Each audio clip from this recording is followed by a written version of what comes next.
వందే మాత్రం. నేను మీ జర్నలిస్ట్ నవత. ఇగో చూడుండ్రి, మరో 7,000 కోట్లు అప్పు. రెండో త్రైమాసిక తొలి రోజే సర్కార్ రుణబోని. ఆర్బీఐ నుంచి ఈ వేలంలో తీసుకున్న కాంగ్రెస్ సర్కార్ తొలి త్రైమాసికంలో 18,900 కోట్ల రికార్డ్ అప్పు. వారెవ్వా, తెలంగాణలో దేందయ్యా ఫేమస్ అంటే సర్కారు నడపడం కోసం అమ్ముతున్న మందు బాటిల్స్.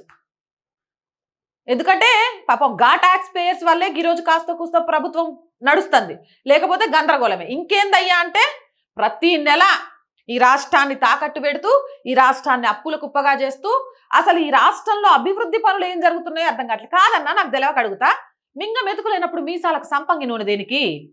ఓ పక్క నుంచి జీతాలు ఇవ్వడానికి, రాష్ట్రాన్ని నడపడానికే పైసలు లేకపోతే ఉచితాలు ఉచితాలు ఉచితాలని ఎందుకు? లేనిపోని గాంభీర్యాలు. దానివల్ల సాధించేది ఏంది?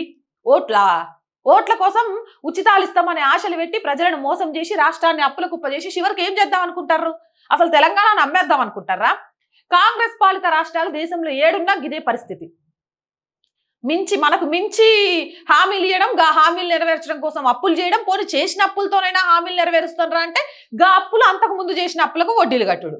ఇదే సరిపోతోంది. అభివృద్ధి ఏడేసిన గొంగలు ఆడలాగే ఉంది. ఎంతమంది ఉద్యోగస్తులకు ఉద్యోగాలు ఇచ్చిండ్రు?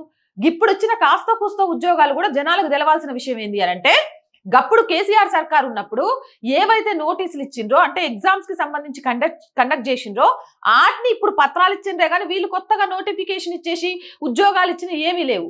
కొన్ని విద్యార్థుల సమస్యలు తీర్చిండ్రా? ఆ రోజు కేసీఆర్ హయాంలో అట్లే ఉంది, ఇప్పుడు రేవంత్ హయాంలో అక్కట్లే ఉంది. ఏడేసిన గొంగలు ఆడే. ఖమ్మంలో నేను ఎక్కడో వార్తలో చూసిన, సోషల్ మీడియాలో ఒక స్కూల్లో అట కాంట్రాక్టర్ వచ్చి లాకేస్తే పోరగాళ్ళని తీసుకుపోయి అంగన్వాడీలో కూర్చోబెట్టి రోడ్ల మీద టీచర్లంతా కూర్చున్నారట. వాసుదేవరావు గారు ఆయన ఎఫ్బీలో పెట్టిండ్రు, గాడి చూసిన నేను. ఏం బాగు చేసినాం?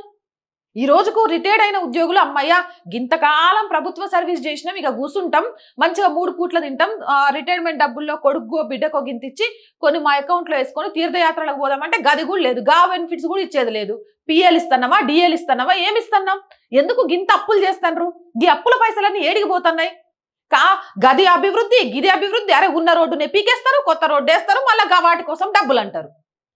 అసలు పనులు ఎక్కడ జరుగుతున్నాయి? యాజ్ యూజువల్గా ఎప్పట్లాగే ఆర్ గ్రూప్ ఆఫ్ ఛానల్స్ని సబ్స్క్రైబ్ చేసుకోండి. మీ అందరికీ తెలిసిందే, our voice, our political, our Sanskriti. Subscribe చేసుకుంటే సరిపోదు, మీ అభిప్రాయం, ఇంకా ఎలాంటి వీడియోలు చేయాలి, ఏం చేస్తే బాగుంటుంది అనేది కూడా కామెంట్ సెక్షన్లో పెట్టండి. అలాగే ప్రతి వీడియోని లైక్ చేయండి, షేర్ చేయండి, ఆర్థికంగా సపోర్ట్ అందించండి. ఆర్థికంగా మీరు చేస్తున్న సపోర్టే ఈ ఛానల్ని నడిపిస్తుంది. మీరు లేకపోతే అసలు ఈ ఛానలే లేదు. కాబట్టి మిమ్మల్ని నమ్ముకొనే ప్రతి అడుగు ముందుకేస్తున్నాం. మీ చేయూతతోనే ఇంకా ముందుకు వెళ్ళాలనుకుంటున్నాం. సపోర్ట్ చేయాలి అనుకునేవారు స్క్రీన్ మీద గూగుల్ పే, ఫోన్పే నెంబర్ ఇచ్చాము, దాంతోపాటు అకౌంట్ డీటెయిల్స్ కూడా ఇచ్చాము. మీకు తోచిన సహాయాన్ని అందించండి. మార్కెటింగ్ యాడ్స్ కోసం 8328500576 నెంబర్ని సంప్రదించండి. జై హింద్, జై భారత్.